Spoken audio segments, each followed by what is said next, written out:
کبھی نہ کبھی اس سفر کو تو تھمنا ہے کہ گزرتے ہوئے اس سفر میں ہم کیا دیکھتے ہیں کہ کہیں سچائی کا دامن چاک کیا جا رہا ہے، کہیں حقوق کی بے حرمتی کی جا رہی ہے، کہیں 237 دنوں سے فلسطین پر تشدد کیا جا رہا ہے، تو کہیں 30 سے زائد اسلامی ممالک کے لیڈران خاموش تماشائی بنے اس ظلم و بربریت کے مناظر کو دیکھتے چلے جا رہے ہیں اور کوئی اقدام نہیں اٹھا رہا۔ کہ المیہ تو یہ ہے کہ ہم اپنی تاریخ کو بھی بھلا بیٹھے ہیں کہ ہم تو وہ تھے کہ 10,000 کے لشکر کے سامنے 313 بھی ایمان کی پختگی کے ساتھ آن کھڑے ہوں تو باطل پر غالب آ جاتے تھے، مگر ہم کوئی اقدام نہیں اٹھا رہے کیونکہ ایمان کی پختگی نہیں رہی۔ تو ایسے وقت میں، ایسے عالم میں وقت کیسے گریہ نہ کرے کہ گونگی ہو گئی آج کچھ زبان کہتے کہتے، ہچکچا گیا خود کو مسلمان کہتے کہتے، یہ بات نہیں کہ مجھ کو اس پر یقین نہیں، بس ڈر گیا خود کو صاحب ایمان کہتے کہتے۔ کہ صدر اعلی وقار، ہم بظاہر تو صاحب ایمان کہلاتے ہیں مگر ہمارے باطن میں وہ صاحب ایمانی نہ رہی۔ کہ ہمارے ایمان کی پختگی تو دیکھیے کہ اس ماہ کرم کے آتے ہی ہر شے کی قیمتوں میں اضافہ کرتے چلے جاتے ہیں اور غریب عوام کی مشکلات میں مزید سے مزید تر اضافہ کرتے چلے جاتے ہیں۔ کہ ہمارے ایمان کی پختگی تو دیکھیے کہ ہم کچھ قیمت کے عوض اپنے اصولوں کو، اپنے قلم کو اور اپنی زبان کو بیچ ڈالتے ہیں، کہ ہم اپنے قلم کو بیچ ڈالتے ہیں۔ کہ صدر اعلی وقار، اگر ہمیں ایمان کی پختگی چاہیے تو ہمیں اپنے باطن میں بھی، اپنے ظاہر میں بھی ایمان کی پختگی لانی ہوگی۔ ثاقب، فہیم بزدار اور طلحہ رانا نے تقاریر پیش کی ہیں۔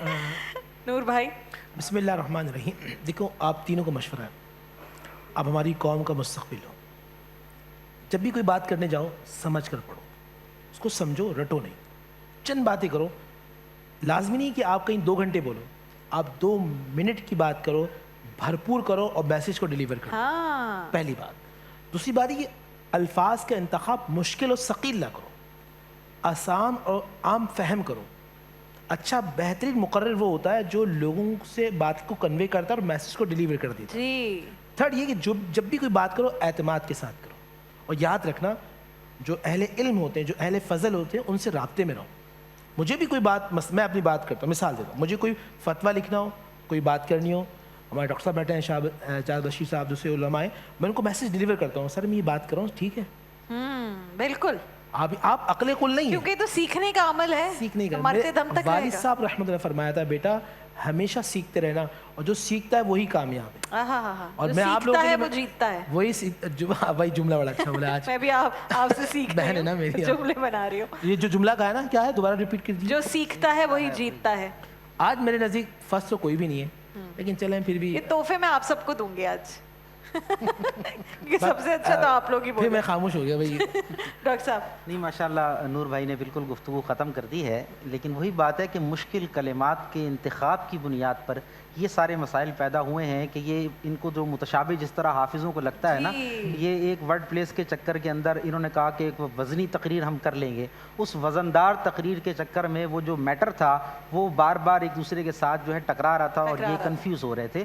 تو بالکل جیسے نور بھائی نے کہا سلیس گفتگو کریں، آپ کی گفتگو کے اندر جان ہونی چاہیے، کلمات کے اندر یہ ایک وقت ہوتا ہے، کانٹینٹ جو ہے نا وہ آپ کا مضبوط اور مستحکم ہو، میسج جو شعر تھا، جو مصرع ہے وہ ڈیلیور کر دیا جاتا، اس کا پیغام واضح کر دیا جاتا، تو امید تھی کہ یہ اس طرح کے مسائل کے مصرے کو بھی بدل دیا، میں تو ڈر گیا تھا، پتہ نہیں کیا کیا کہتے ہیں، تو آپ کے لیے بھی کوئی ونر نہیں ہے؟ مصرع ڈر گیا، اصل میں مصرع ڈر گیا، ہم بھی ڈر گئے کیا یہ ختم ہوگا سیگمنٹ یا نہیں ہوگا۔ بہت شکریہ آپ تینوں کا، آج آپ تینوں میں سے ونر کوئی نہیں ہے، اور یہ انعامات واپس جائیں گے یا ان مہمانوں کے ساتھ جائیں گے۔ کون کون سے انعامات ہیں یہ میں ضرور بتانا چاہتی ہوں، تاکہ ہو سکتا ہے مجھے بھی کچھ آج مل جائے۔ فائنلی بلال بھائی، فواد بھائی اور فیصل بھائی ہمیں بھی کچھ دے دیں۔ مفتی بھائی پہلے دن سے آ رہے ہیں، حسان بھائی 6-7 دفعہ آ گئے، ہمیں کچھ نہیں ملا، ہم اتنی تقریریں کرتے ہیں یہاں پر۔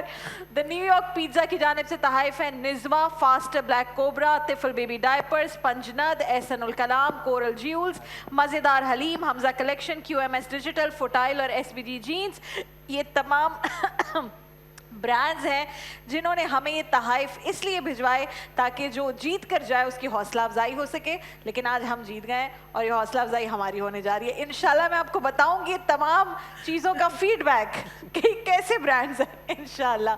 بہت شکریہ آپ کا. آپ سے احسان بھائی کلام کی درخواست. بسم اللہ. ان کے جو غلام ہو گئے، ان کے جو غلام ہو گئے، ان کے جو غلام ہو گئے، وقت کے امام ہو گئے، ہو گئے وقت کے امام ہو گئے، ہو گئے وقت کے امام ہو گئے. مصطفیٰ کی شان دیکھ کر، مصطفیٰ کی شان دیکھ کر، بادشاہ غلام ہو گئے، ہو گئے بادشاہ غلام ہو گئے. جب بلایا آقا نے، جب بلایا آقا نے، خود ہی انتظام ہو گئے، ہو گئے خود ہی انتظام ہو گئے، ہو گئے خود ہی انتظام ہو گئے. انبیاء کھڑے گئے صف بصف، انبیاء کھڑے گئے صف بصف، مصطفیٰ امام ہو گئے، ہو گئے مصطفیٰ امام ہو گئے، ہو گئے ان کے جو غلام ہو گئے. فرش سے وہ جا کے عرش پر، فرش سے وہ جا کے عرش پر،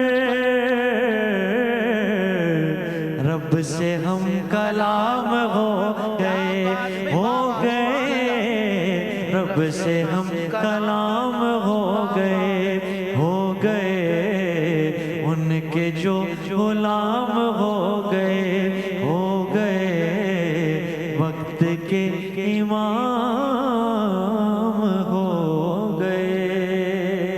کیا بات ہے. جزاک اللہ احسان بھائی. ڈاکٹر صاحب آپ سے آج کی جو گفتگو ہوئی اسے چند جملوں میں سمیٹ دیجئے. تو بس میرا آخری اختتامی پیغام وہ نبی کریم علیہ السلام کی ابن ماجہ میں ایک روایت ہے، آپ کا فرمان ہے اکرموا اولادکم، اپنے بچوں کی رسپیکٹ کیا کرو. یعنی ہم نے اب تک زیادہ تر یہی سنا ہوتا ہے ممبر و محراب سے، تقاریر سے، کہ ماں باپ کی رسپیکٹ کی جانی چاہیے. اس میں کوئی دو رائے نہیں ہے کہ ماں باپ کی رسپیکٹ بھی کی جانی چاہیے، لیکن بچوں کے حقوق بھی ہیں. پھر بالکل جب یہ ماں باپ کو حکم ہے تو نبی علیہ السلام نے اولاد کے لیے ماں باپ کو یہ حکم دیا ہے کہ ان کی رسپیکٹ کرو. اور وَأَحْسِنُوا أَدَبَهُمْ، ان کی اخلاقی تربیت کے لیے اپنی ایفرٹس کو پٹ کرو، اپنی کوشش کرو. تو یہ جو ماں باپ کا مسئلہ ہے اس کے اندر والدین کو چاہیے کہ ان پر ٹارچر نہ کریں، ان کی تذلیل نہ کریں، ان کے ساتھ ذلت آمیز سلوک، گالی گلوچ اور اس طرح کے جو رویے ہیں اس کو بدل دیں پازیٹیو وے میں. اگر بچہ کوئی ایسی چیز کر رہا ہے تو وہی بات جیسے میں نے پہلے کہا، آپشنز رکھیں، اویئر کریں، سمجھانے کی کوشش کریں. ایک وقت بچے کو بچے کی عمر کے حساب سے ڈیل کریں. میں یہ آخری بات اگر آپ کی اجازت ہو کہنا چاہتا ہوں کہ بچہ جس عمر کا ہونا اس کو اس عمر کے حساب سے ڈیل کرنا چاہیے. اگر بچے کو ہم یہ ایکسپیکٹ کر لیں کہ بچہ جو ہے وہ 5 یا 10 سال کا بچہ ہے، اس کے اندر 30 سال کی میچورنس پیدا ہو جائے تو اس کے ساتھ بھی ماں باپ ظلم کر رہے ہیں. یہ کل قیامت میں اس کے حساب لیا جائے گا. اس کے بچپنے کو پژمردہ مت کریں، اس کو مت چھینیں. اس کا بچپنے میں کھیلنے کا موقع بھی ہے، اس کی تفریح ہے، اس کے بہت ساری چیزیں ہیں، اس کا خیال رکھیں. گریجولی جیسے جیسے عمر بڑھتی چلی جائے ویسے ویسے اس کے ساتھ فرائض کو اٹیچ کرتے چلے جائیں. بچہ ہے تو وہ مذاق بھی کرے گا، وہ کھیلے گا بھی، وہ آپ سے بہت ساری چیزیں توقع رکھتا ہے، تو اس کا حصہ بنے اور جہاں تک ہو سکے اس کے معاملات کو آبزرویشن کے اندر رکھتے ہوئے پازیٹیو وے میں اس کو سپورٹ کریں. نیگیٹو وے جو آتی ہے، کوئی مسائل آتے ہیں تو اس کو اویئر کر کے اس کو آہستہ سے ڈائیورٹ کریں گے تو انشاءاللہ ایک بہترین ماحول کریٹ. جیسے آپ نے کہا کہ ایک تو بچے جب کچھ کھا رہے ہوتے ہیں، سفر میں ہوتے ہیں، سب سے بہترین موقع ہوتا ہے، اور ایک جو بچے آپ کے ساتھ کھیل رہے ہوتے ہیں تو سب سے اچھا اس وقت سبق ہوتا ہے جو آپ ان کو سکھائیں. نور بھائی، میں آپ سے ایک اور بھی سوال، یہ جیسے بات کی کہ بچوں کی عزت کریں، سب سے زیادہ ہمارے پاس وظائف کے سیگمنٹ میں یا افطار کی نشریات میں بھی علماء کرام کے لیے جو سوالات آتے ہیں اس میں ہوتا ہے کہ بچے جو نشے کے عادی ہو گئے، اور اس میں سب سے بڑی ریزن جو مجھے سمجھ آتی ہے کہ آپ نے بچوں کو عزت ہی نہیں دی، ہمیشہ بدتمیزی سے ان کو ڈیگریڈ کیا. دوستوں کے سامنے کتنے ہم نے والدین دیکھے ہیں جو بچوں کو مارتے ہیں دوستوں کے سامنے، اپنا غصہ نکالتے ہیں، جس کی وجہ سے بچے گھر سے خفا ہو جاتے ہیں، والدین سے خفا ہوتے ہیں، باہر جاتے ہیں، ان کو نشے کی عادت لگتی ہے. تو یہ سیلف رسپیکٹ کتنی ضروری ہے بچوں کی کہ اس کا خیال رکھا جائے؟ بسم اللہ الرحمن الرحیم. پہلے میں میسیج ڈیلیور کر دوں پھر آپ کا جواب دیتا ہوں. ایک بات یاد رکھیے گا بچوں کے حوالے سے بہت اہم ہے کہ بچے ہمیشہ پریکٹیکل ایجوکیشن سے سیکھتے ہیں. پریکٹیکل جتنا آپ کام کریں گے وہ ٹیچ ہوگی تو بچہ لرننگ پروسیس کے اندر آتا رہے گا. میں مثال دیتا ہوں. میرے والد صاحب رحمۃ اللہ علیہ، میں نے ان کو دیکھا کہ وہ ہمیشہ مصروف رہتے تھے، ہمیشہ، کیونکہ وہ کہتے تھے کہ نبی اسلام کی حدیث ہے مومن فضول کام کرتا نہیں. اگر فضول کام کرتا تو وہ مومن نہیں. وہ مجھے کہتے تھے کہ دیکھو بیٹے، یاد رکھنا وقت کو کبھی ضائع مت کرنا ورنہ وقت تمہیں ضائع کر دے گا. وقت کو ضائع مت کرنا ورنہ وقت تمہیں ضائع کر دے گا، اور وقت کی قدر کرنا پھر وقت تمہاری قدر کرے گا. کیا بات ہے! یہ جملے ان کے میرے آج تک دماغ کے ہیں کہ وقت کی قدر کرنا. اور پھر میں آپ کی بات کر رہا ہوں. لیکن بات یاد رکھیے، بالخصوص نوجوانوں کے حوالے سے، میں جن کے بچے 8، 9، 10 سال کے ہیں، چلڈرن سائیکالوجی کو بھی پڑھا کریں. جی، اللہ کے نبی صلی اللہ علیہ وسلم کا انداز امام حسن سے کس طرح کا ہے، زید بن حارثہ سے کس طرح کا ہے، حضرت دوسرے جو حضرت بلال حبشی سے کس طرح کا ہے. جو بچے بڑے ہوتے جا رہے ہیں، اللہ کے نبی کا ان کے ساتھ انداز کیا ہوتا جا رہا ہے. نبی پاک صلی اللہ علیہ وسلم ہمیں سمجھا رہے ہیں. مثال کے طور پہ غالباً 10-12 سال کے ہیں حضرت انس بن مالک رضی اللہ تعالیٰ عنہ، کیونکہ 10-12 سال کا بچہ تو اس میں ایگو آ رہی ہوتی ہے، میں بہتر ہوں. وہ اپنے آپ کو سمجھتا ہے کہ میں بڑا ہو رہا ہوں، اب میں بڑا ہو رہا ہوں تو اب مجھے رسپیکٹ چاہیے. آپ دیکھیں نا، چھوٹے ہر بات مانے، یہ لڑکوں میں خاص طور پہ نبی پاک صلی اللہ علیہ وسلم کیا فرما رہے ہیں. انس بن مالک 10-12 سال کے بچے ہیں، کھیل میں لگے اور 4-5-6 گھنٹے حدیث کے مطابق وہ کھیل میں رہے. پھر ان کو یاد آیا کہ اللہ کے نبی نے مجھے بھیجا تھا. بچے تھے، جب پلٹ کے ایسے پلٹنا چاہا تو ایک ہاتھ ایسا آیا، دیکھا تو حضور علیہ الصلوۃ والسلام نے فرمایا ولد، اے میرے بیٹے، اے میرے لڑکے، میں تیرا انتظار کر رہا، تو کہاں تھا. کیا بات! وہ کہتے ہیں زندگی بھر حضور کا یہ عمل میرے دماغ میں رہا. تو آپ اپنے بچوں کو عزت دیں گے تو وہ عزت آپ کی کریں گے. آج وہ مجبور ہیں لیکن کل وہ مختار ہوں گے اور آپ مجبور ہوں گے. تو آپ ان کی جس طرح، پھر وہی بات ہوگی لرننگ پروسیس، جس طرح اس درخت کو کھڑا کریں گے یا تو آپ کو چھایا دے گا یا پھر آپ کو اپنے چھائے سے نکال دے گا. اللہ اکبر. بہت شکریہ نور رحمانی صاحب آپ کا، مفتی ڈاکٹر اعجاز بشیر صاحب آپ کا، احسان بھائی آپ کا. ناظرین کرام، ہمارا یہ سیگمنٹ اختتام پذیر ہوا اس دعا کے ساتھ کہ آج جو باتیں یہاں پر کی گئی اس سے میں بھی سیکھوں، آپ بھی سیکھیں اور ہماری زندگیوں میں بہتری آئے. اور انشاءاللہ یہ صدقہ جاریہ ہے، ہماری اولادیں ہمارے لیے جو کچھ کریں گی اس کا ثواب آپ کو بننے کے بعد بھی ملے گا. تو کوشش کیجئے کہ ان کو توجہ دیں، ان پر فوکسڈ رہیں. اور بچے پیدا کرنا آسان ہے، میں سب کو کہتی ہوں، بچے پالنا بہت مشکل ہے، اور وہ اسی لیے مشکل ہے صرف اور صرف کہ آپ کو ہر چیز پر نظر رکھنی ہوگی، انہیں عزت دینی ہوگی، ان کا خیال رکھنا پڑے گا. اور پھر یہی جب آپ کو ضرورت ہوگی یہ بچے ہی آپ کا خیال رکھیں گے. ہمارا تو اتنا خوبصورت اس ملک کا فیملی سسٹم ہے، نہ تو ہم بچوں کو جا کر چھوڑ دیتے ہیں بچپن میں، اور نہ پھر یہ بچے والدین کو جا کے اولڈ ایج ہوم میں چھوڑتے ہیں جیسے باہر ملک میں ہوتا ہے. تو ہم ویسے ہی بنتے جا رہے ہیں. اللہ ہمیں بچائے، ہم پر کرم کرے، رحم کرے. ناظرین کرام، ایک بریک کے بعد آپ سب جانتے ہیں قصص القرآن کے ساتھ حاضر ہوں گے.